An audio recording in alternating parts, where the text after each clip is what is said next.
Well, I guess this is what happens when you've been porting the same game for 3 goddamn generations.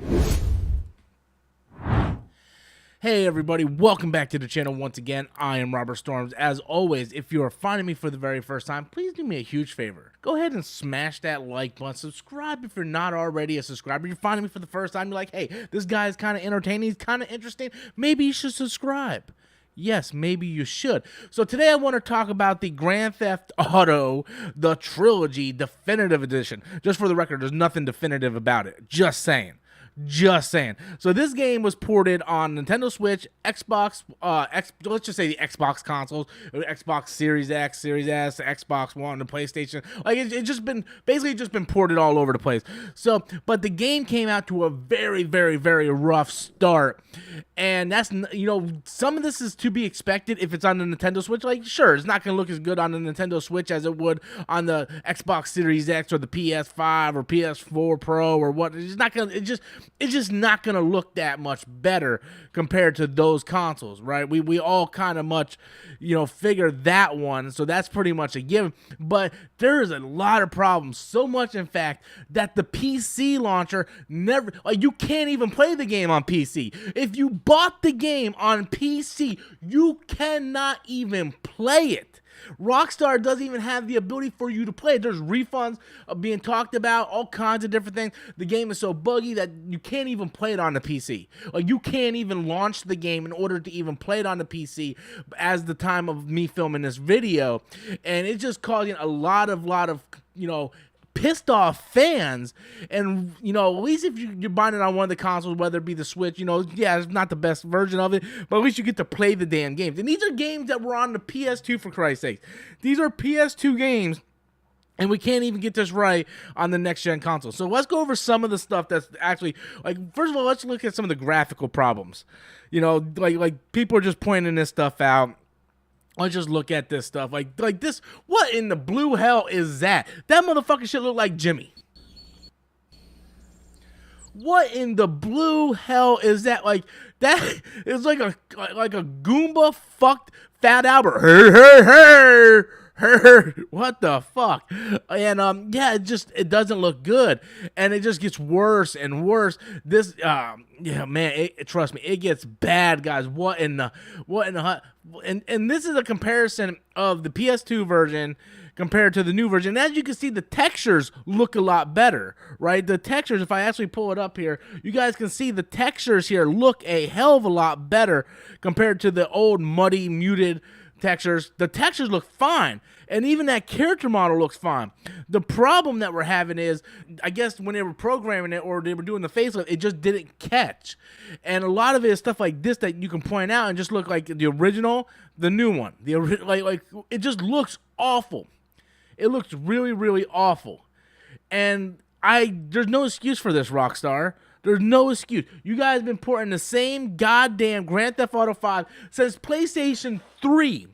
This game was on the PS3, PS4, PS5, Xbox 360, Xbox One, Xbox Series S. Well, it's backwards compatible. You've been porting the same goddamn Grand Theft Auto game for 3 generations of consoles. These are PS2 games: Grand Theft Auto 3, Vice City, and San Andreas. I have been playing San Andreas. I didn't go out and buy the Trilogy yet, mostly because I've been hearing the rumblings of stuff that's been going on. I downloaded San Andreas on Game Pass. I played it here and there, and I've ran into control problems personally, where I was just trying to do stuff, simple things like get into a car or ride the bike. Simple commands that I would sit there and I would keep trying to press would not work. And it just drove me nuts. And I actually stopped playing. I'll wait for there to be a patch to come out or whatnot. And I was really considering buying this game. And I was going to pick it up on the Switch because I mostly collect Nintendo Switch games, and I knew that was going to be the inferior version anyway. But I'm like, hey, these are PS2 games. Anything's an upgrade compared to what we got on the PS2. But the games don't even know that's a false statement. I am a massive fan of Grand Theft Auto 3. To me, Grand Theft Auto 3 is what turned Grand Theft Auto into the up-top mayhem game into what we got now with like games like Grand Theft Auto 5. Grand Theft Auto 3 was the changing point for for Rockstar that changed Grand Theft Auto forever. And I really, really like Grand Theft Auto 3. So I wanted to dive back into that world and play these games. But just looking at the plethora of different problems that all types of gamers are going through right now, and the fact that they're charging, what, 50, 60 bucks for this game, and the games aren't even working, like, this comes to a point where I have a problem with games today where we constantly launch these games and we're like, okay, we'll fix this shit when it comes out. Cyberpunk 2077 or whatever the fuck that game was called was a complete disaster last year when it came out. It was a complete disaster. It was a game I was semi looking forward to, but after the disaster of a launch that it had, I never, even today, I still have not played Cyberpunk 2077 just because I'm tired of game companies, especially game companies like Rockstar and CD Projekt Red. These are very, very credible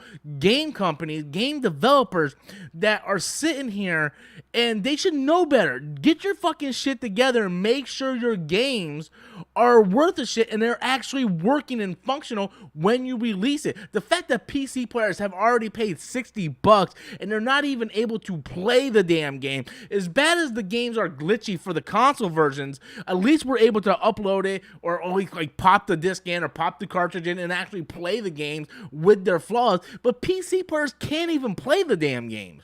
So what the hell are you doing, Rockstar? Like, what are you doing? And I think this is a bad. The problem with me is, the thing is, I think this is just bad for game developing in general, because we see more and more companies today releasing these buggy, glitchy-ass games, and they use the excuse, well, we'll patch it later. We'll patch it later. Master Chief Collection, the first 2 years that game came out, it was abysmal. It wasn't until like maybe a year or two ago the game was actually starting to be worth it. But these companies and these developers constantly launch these games early just because they want to get that revenue, want to get that money from the gamers, from the consumer, and they don't care if the game works or what. It's like, let's push this out the door, let's make it for holiday season, let's try to get as much money as we possibly can, and we'll fix it with a patch later. And that is what's wrong with these type of games. And that is why people like Rockstar and CD Projekt Red and EA and so many other gaming developers today do these sort of things, because they know they can get away with it. They know they can get away with it, and they know that the consumer, even though we will sit here and we'll complain and whatever, 2 months down the line, we'll pretend like it never happened, and we'll be playing Grand Theft Auto on the PS7, and we'll all be happy, you know, sing Kumbaya. So yeah, Grand Theft Auto, the Trilogy Remaster, Definitive Edition, shitty-ass title, shitty-ass launch, and Rockstar really kind of botched this one. But I want to know what you guys think. Have you picked up Grand Theft Auto, the Trilogy, on a home console, PC? Have you guys picked it up? Are you looking forward to picking it up? What are some of the problems that you run into if you have already picked it up? And be sure to leave those comments in the comment box below. Until next time, as always, I am Robert Storms, and that's my opinion. Later, guys.